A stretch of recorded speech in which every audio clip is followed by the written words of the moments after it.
Hi, everybody. Welcome to NewsNite for Friday, February 3rd. Great to have you with us this week. The rumors have become reality. Jim Tressel is now at the University of Akron. Was it a good hire? We'll talk about it. The city of Akron and its FOP do battle again, but this time it's the city going after the FOP. What's at stake now? And grocery stores abound. Acme makes headlines, and oh yeah, we're talking about the Highland Square grocery store yet again. Those stories and more next on NewsNite.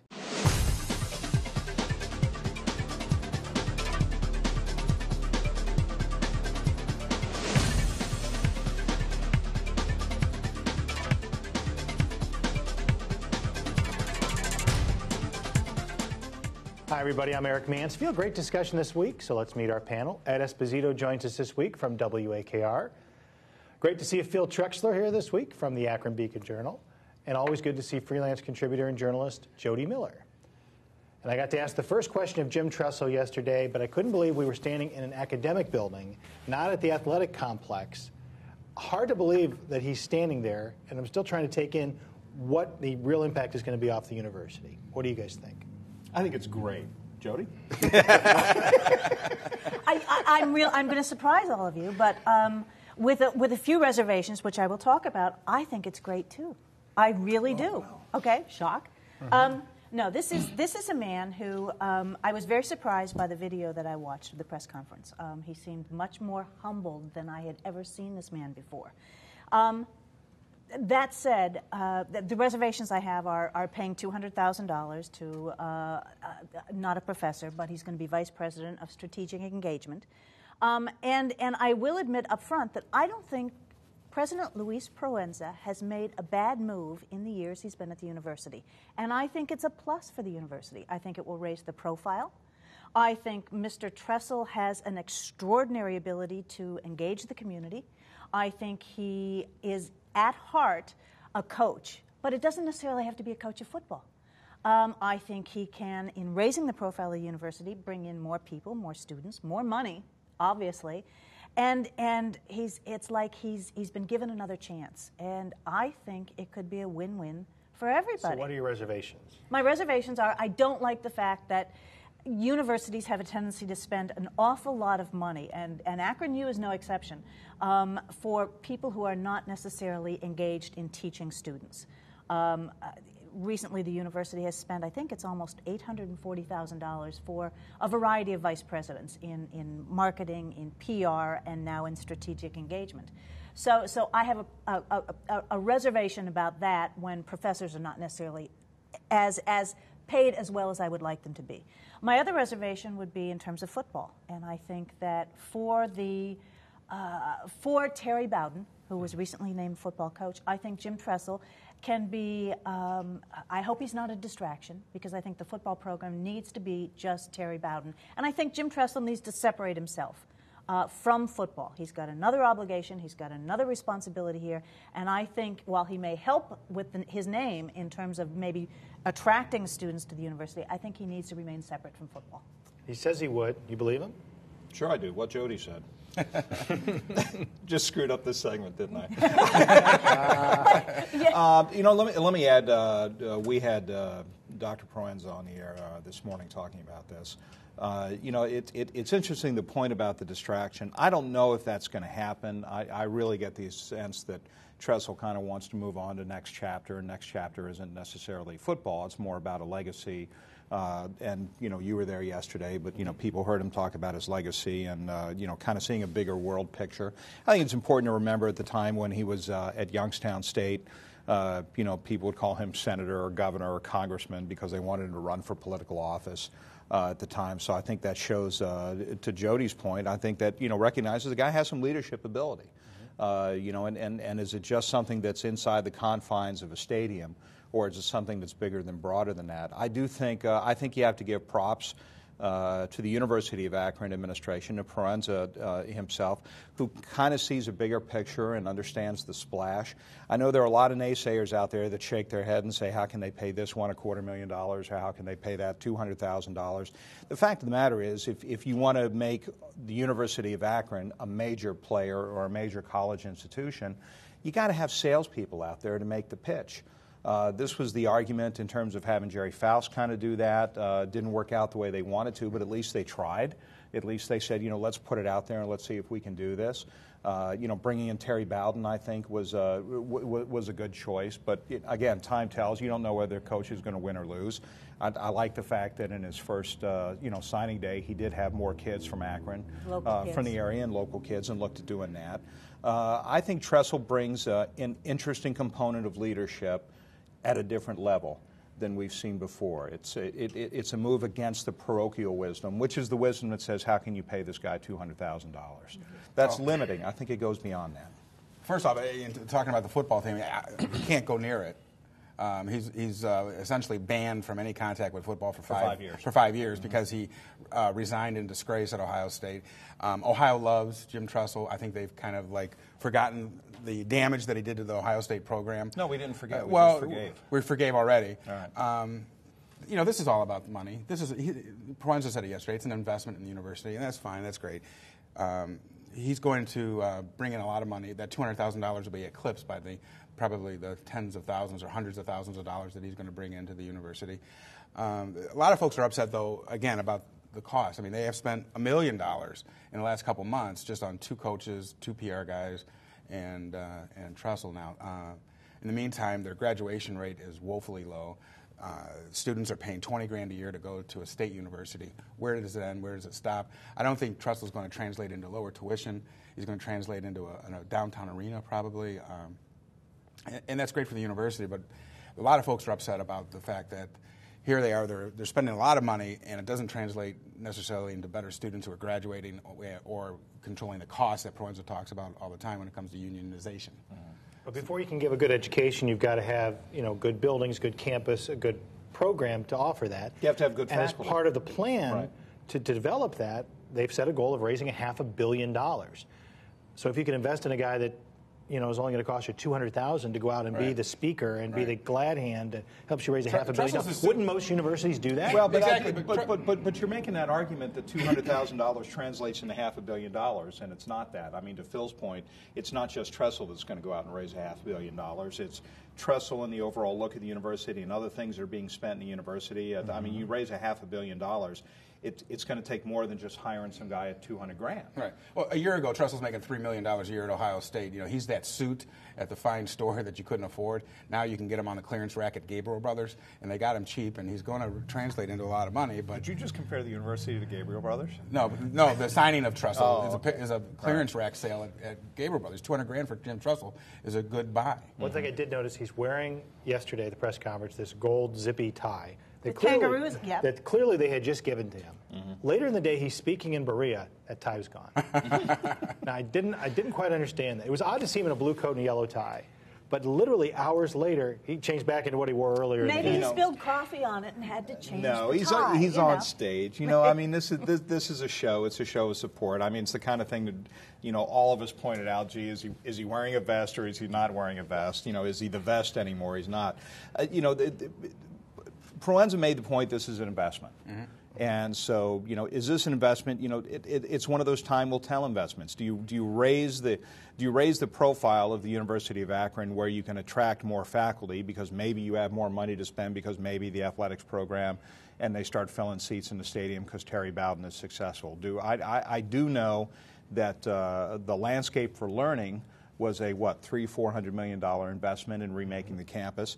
That does make a difference in attracting students. Because students do come and look at stuff like the student union and the athletic center, and take a look, and that plays into their role as to where they go. The academic thing, I agree with Phil. The academic thing is a concern. I mean, especially the graduation rate. You got to get that up.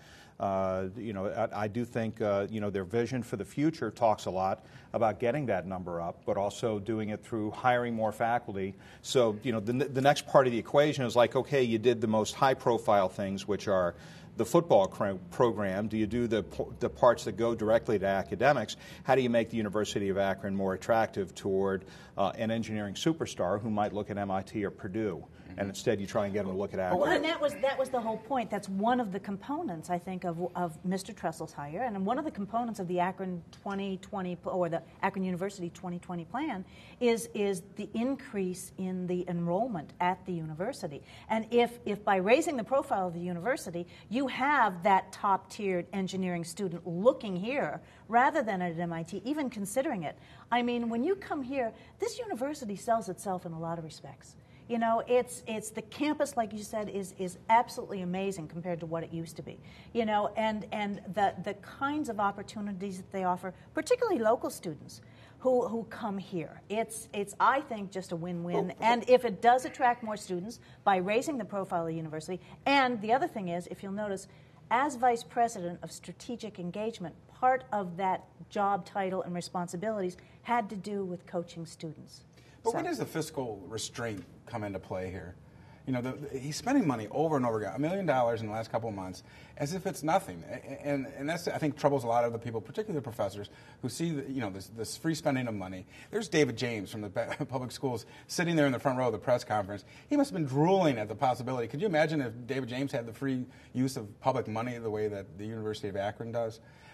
He's got to be terribly envious. That's comparing apples and oranges. No, oranges. it's not apples and oranges. It is. It's two public institutions. It's two public institutions. They're not No, the same not. public institutions. Of course Phil. not, but they're still public. Not. It's still public dollars that are being spent. That's like comparing with no that's like comparing the prison system with Akron Public Schools. No, Those are it's two not. public institutions. No, it's not. They're according two to your public thought. education institutions. It's very simplistic. I want to move the apples, oranges, and the rest of this fruit salad right now to newsnight.net and talk about money the university is spending this Sunday.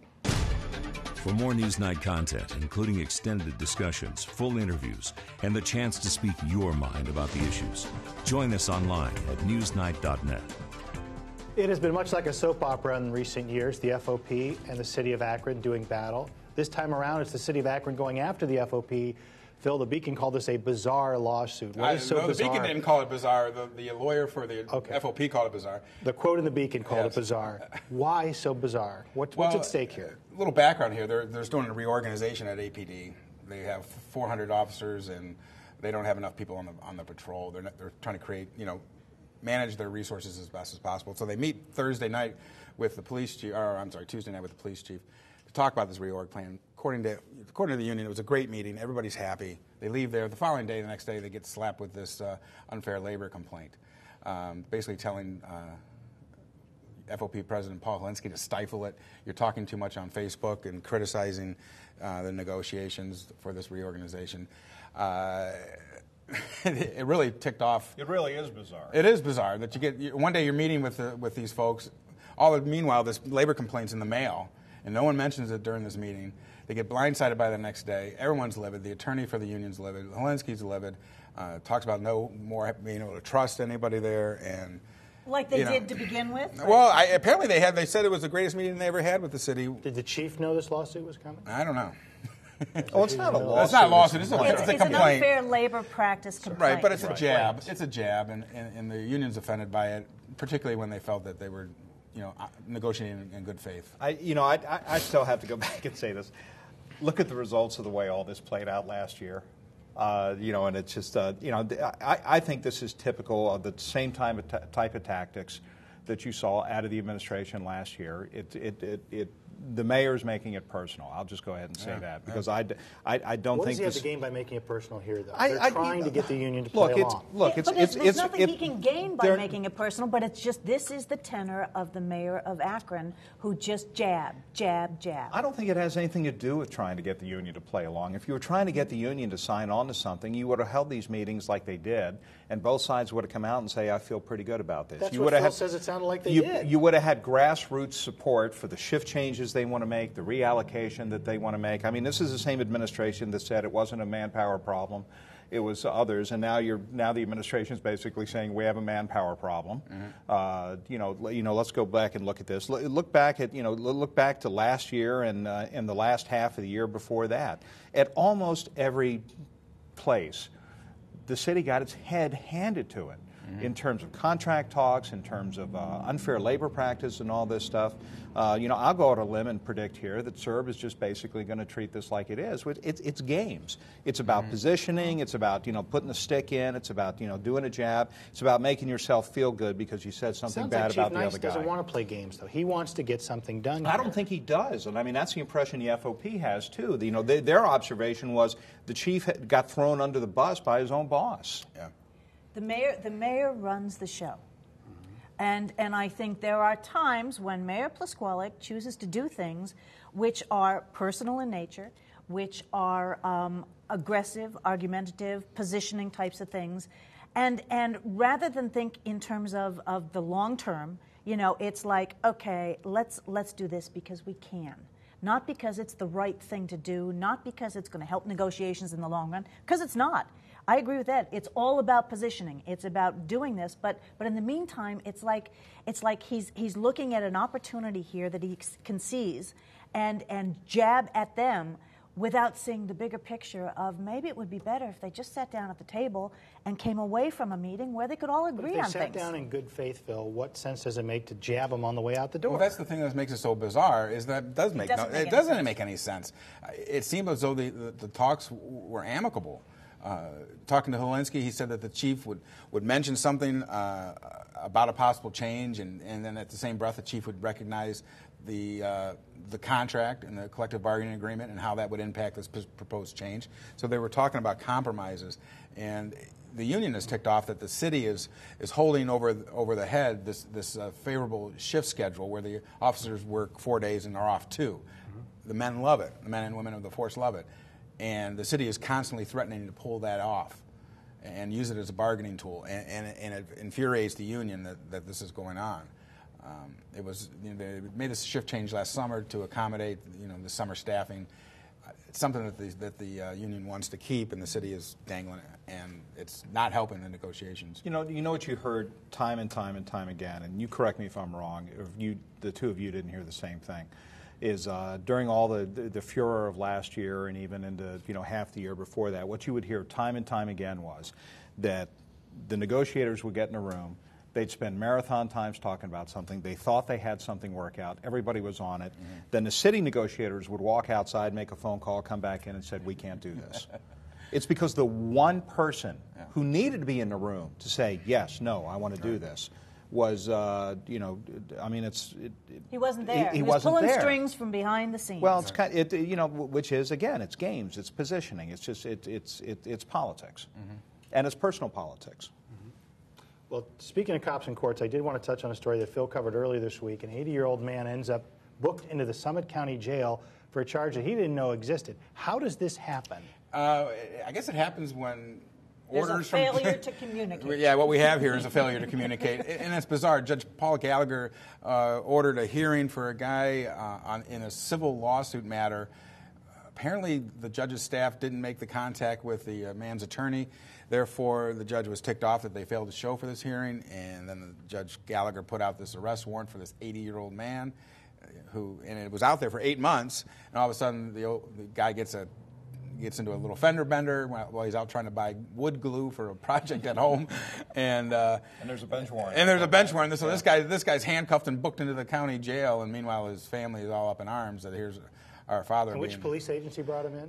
It's the sheriff's department was forced to bring him in. Summit County Sheriff's Department had to bring him in based on the warrant from the judge. But if anybody knows the jail's overcrowded, it's the sheriff's office. But it doesn't matter. How do they bring this guy in? Well, they're under orders. They don't have any choice. They don't have any choice. They have to bring him in. I mean, would you want them to make a distinction on, well, there's a bench warrant, there's an arrest warrant out for this guy for rape, and he was an offender bender, but they're overcrowded. We're not going to bring him in. I've covered the courts for a lot of years. It's a warrant. It's a warrant. It's a warrant. The judge's staff always contact attorneys. Hey, you're not here. You're supposed to be here. Get your guy over here. There's going to be a bench warrant. That happens all the time. Right. In this case, it never happened, and I'm not sure why. And then to go and put an arrest warrant out there for this guy without even telling the guy that you're wanted. Over something civil. There's no communication there at all. I know they have to follow the law and the protocol, but at some point that deputy, couldn't he pick up the radio, pick up the phone, and call and say, are you sure you want to bring this 80-year-old guy in and book him into the jail? But if he's an 80-year-old guy that committed murder, would you still bring him in? What difference does it make if he's 80 or if he's 40? They can see what the bench warrant is for. I believe that phone call was made, but it was after several hours. And so the guy only spent like 6 or 7 hours in the pokey. But certainly that's trauma for a guy. Absolutely, the guy's 80 years old. He's been a law-abiding citizen his whole life, and all of a sudden at 80, he finds himself. Once again, the wheels of justice grind us down. Ouch. So nothing in the mail, no phone call. Nothing. He had no notification at all. He had no idea that he was wanted. He thought the case was pretty much on hold because of a bankruptcy involvement, and lo and behold, he learned the lesson that. So does he get a personal apology from the judge? I doubt it. Maybe that ought to be the question. Why isn't Judge Gallagher apologizing to this guy for letting this slip through the system? Or at least explaining how this happened. How it happened, and We contacted the judge. We tried to contact the judge. Judge says, pending case, he's not able to talk about it, which is, which he's hiding behind. Which he's hiding behind. All right. I think We'll see how this one resolves itself. It definitely got the attention of a lot of people. We'll continue talking about these cases and more here on Newsnight. On NewsNight.net, we cover a broader range of topics than we can on the air in 27 minutes. Be part of the conversation on our Facebook page and at NewsNight.net. If you're a regular viewer of our broadcast, I can tell you this is not a rerun. We are again talking about a grocery store for Highland Square. Folks, it feels like it's Deja vu all it feels over like again? it's been a decade, but an announcement this week of an opportunity they hoped to take a loan to finally put a grocery store into this one neighborhood that has clamored about it for so long. That's fitting. Why Yesterday is it was so Groundhog Day. difficult?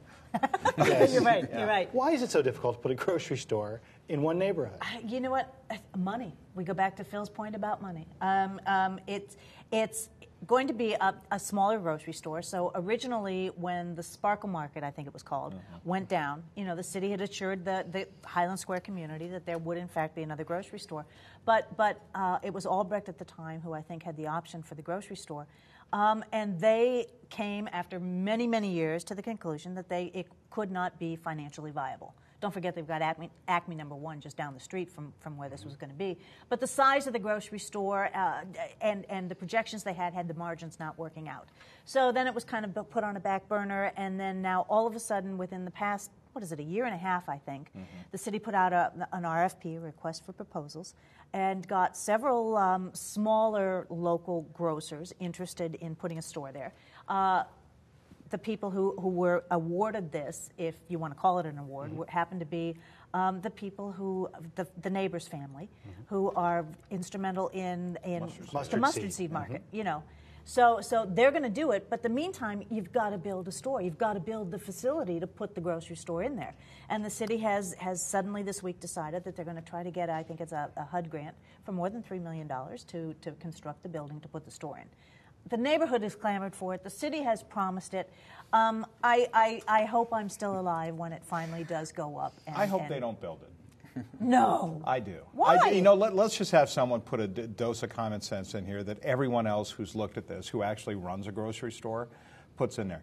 The neighborhood wants it, but they don't want to close streets. They don't want to reorient that neighborhood to put in a building that would be viable. So, this is basically trying to gram 5 pounds of you-know-what into a 1 pound sack.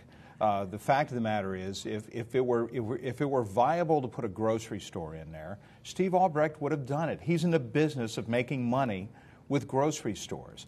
Other people would have come in and looked at it. The Sparkle Mart would have figured out a way to do it. The neighborhood is not structured right now where it supports a grocery store, or there would be one there. Is the city now going to tear down the empty buildings that they built that have never had anybody in there, so they can build a new building? Well, I think it's just one empty building. So I think there's 2 storefronts that are empty up there, if I'm not mistaken. But so they built a building that they never leased, that they never rented, that they used taxpayer money to build a building. Wow, maybe the University... Building to nowhere. At least the University of Akron, big buildings that have people in them. Maybe the University of Akron could rent it as Jim Tressel's new office. Maybe they could. All right. But if it makes sense to put a grocery store there would have been one. This is building something despite the fact that there really is no market to do this in an economic way. Welcome to communism. So did they deceive, knowingly or not, the people of Highland Square when they told them way back when, we're going to give you a new grocery store? Yes. No, I don't think they're deceiving them. I think they're telling them we're going to do what we can to get you one. Did they speak out of turn? Help me find the right expression here. We're going to get more than something. It doesn't arrive. We're going to get more than $3 million of federal money from everywhere else, so we can build you a grocery store. Screw fixing the bridges and the roads and the sewers. We're going to build a grocery store for Highland Square. I'd rather see the $3 million go toward fixing the sewers or building a new building at University of Akron. Sure. Well, meanwhile, Acme is expanding. Acme is, yes. They're doing things in other parts of the community. They're going out to Medina County for the first time. They're going to build a store out in Medina. They are going to renovate the store over in Cuyahoga Falls, which is great in terms of the whole development of the Portage Crossing area right there in Cuyahoga Falls. And then they're going to come back here to Acme number 1 in West Akron and remodel that store. So obviously there is some plans afoot for Acme to expand. Unfortunately, it won't be at Highland Square. Unfortunately, they're doing it without public money. Imagine that. Wow. Wow, imagine that.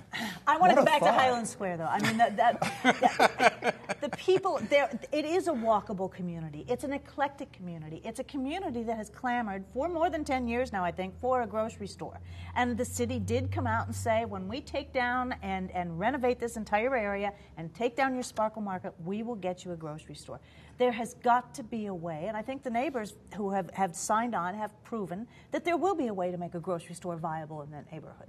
You know, it's not going to be a big grocery store, but it's going to be a grocery store that will service that community, which has, to be honest with you, an awful lot of older people who'd like to walk back and forth. But it's a mustard seed. It's not an Acme. Mustard seed is a different breed. It's not the Acme. Which It's not the fits in Giant perfect, Eagle. but the mustard okay, if seed you're going fits in to perfectly if you're going there. to spend $5 on bananas, I've shopped the Montrose mustard seed. I know what my wife spends out there, and this is not your neighborhood grocery store. This is high-end, organic, specialty foods that cost a lot more than your trip to the Acme. Guess who's not eating a tofu salad for lunch Me, today? I'm not eating. but I agree with Ed that if a grocery store belonged there, it would be there. Let business rule. Let business decide whether it's a viable venture. Not again public dollars going to subsidize businesses where a rational business person has decided several times that it's not viable. But part of making a neighborhood work, okay, and making it viable in any community is to have a food source, a grocery store, and I think that's what the people in that community want. Well, go to the Acme down the road. They want the food. We want the discussion. We've got plenty of the discussion. They haven't had the food, at least not yet. Jody, Phil, Ed, thank you so much. Thanks for being with us. Again, you can watch this broadcast, also see behind the scenes, read our blog, and certainly watch the extended editions of our interviews over on NewsNite.net. Have a great week, everybody. We'll see you next Friday for NewsNite. Good night.